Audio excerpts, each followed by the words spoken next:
First, it has to do with how Maharishi's TM works.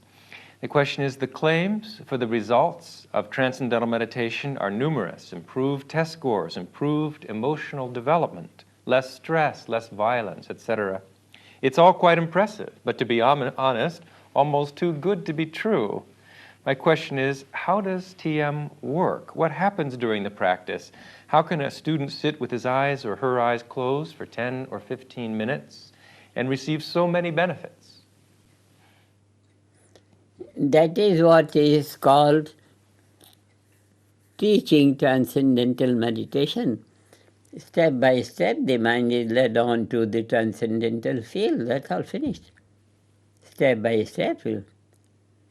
It must be too good to be true, because in the world of chaos, in the world of destruction, the talk of saving life, it's like the talk of light in the utter darkness.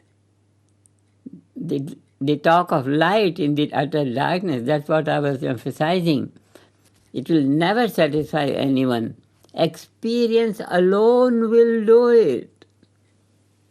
Experience alone will do it, and there are a few thousand teachers of transcendental meditation. More are being trained. All the time, more teachers are being trained. And the whole process is very simple. How it works? It works in the same way for the mind as the slope of a mountain works for a stream of water. You put a bucketful water in the slope, it just trickles down. How it trickles down? By its own gravity, by its own nature. Another example is, you are seeing something, and suddenly someone comes with a beautiful rose. Suddenly you are attracted to it. Why you are attracted to it? Because it gives greater happiness.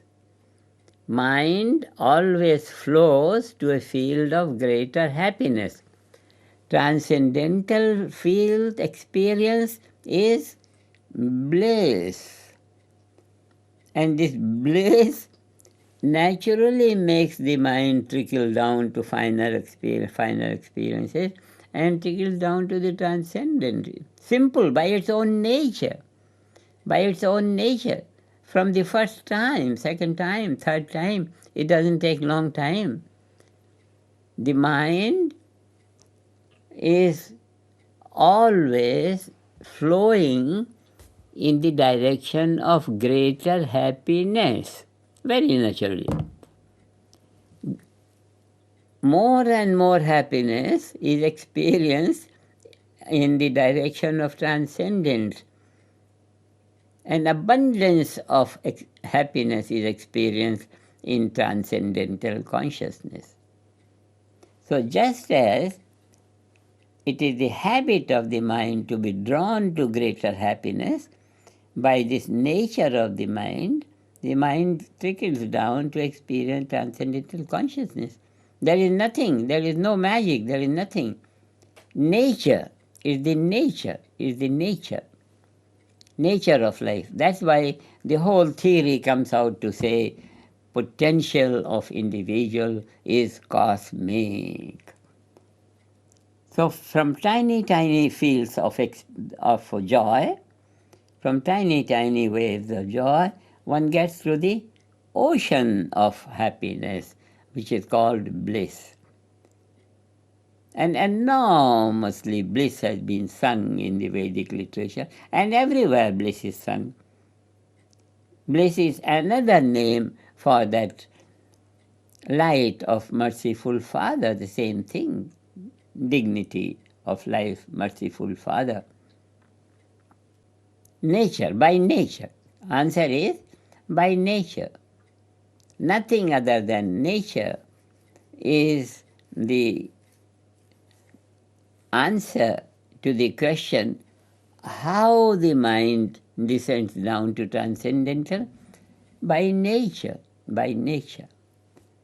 And how the transcendental creeps into the field of the boundaries by nature, by nature, by nature. Unity in diversity, unity in diversity by nature. Diversity held in unity by nature, by nature, by nature. It doesn't need, not much education is needed, not much, only experience is necessary. Without experience, the whole thing is a gossip. Without experience of water, the thirst will never be satisfied.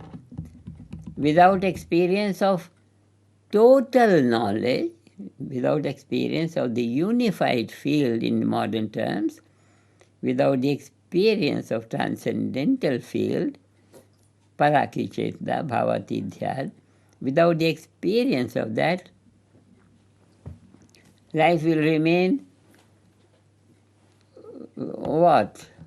Distorted, that's all. Unsatisfactory, distorted. And in dissatisfaction, the man will do all the wrong that he can do only. A drowsy man can do anything, no? A drowsy man. That is why the society lets a man sleep properly. After sleep only, one begins to talk to him. One doesn't talk to him when he is sleeping. Because whatever he will say, we say he is talking in dream. In dream also people talk, but they are not real in any sense in the waking state. So this gives us different states of consciousness. So waking, dreaming, sleeping, transcendental consciousness is also a state of consciousness, as sleeping, dreaming, waking is. Furthermore, cosmic consciousness is a different quality of consciousness. Furthermore, God consciousness, a different quality of consciousness. Furthermore, unity consciousness, Brahman consciousness, totality. It's a different states of consciousness. This is very necessary for every teaching institution. And this is very necessary for the parents to see that they send their children to that teaching institution where they will be led on to develop all the 7 states of consciousness. Otherwise, education is only educating them to be slaves. I give you so much money, you do so much thing. I give you so much money, you do so much thing. And if education is only employment-oriented, it is crucifying life simply. If education is an employment, it depends upon the government. What the government wants the country to be. How much in bliss or how much in chaos. That's all. But every government is told week after week that there is a chance for them to be kind on their population and give the bliss of life to every individual. If they don't do it, they will be charged for doing injustice to the people.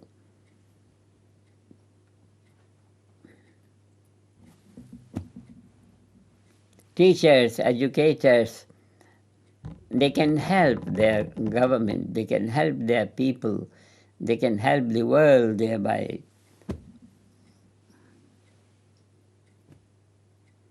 The knowledge is there, use it. And use it or not is your thing. It's all there for you. It's for you to decide whether you want your children to be fully enlightened,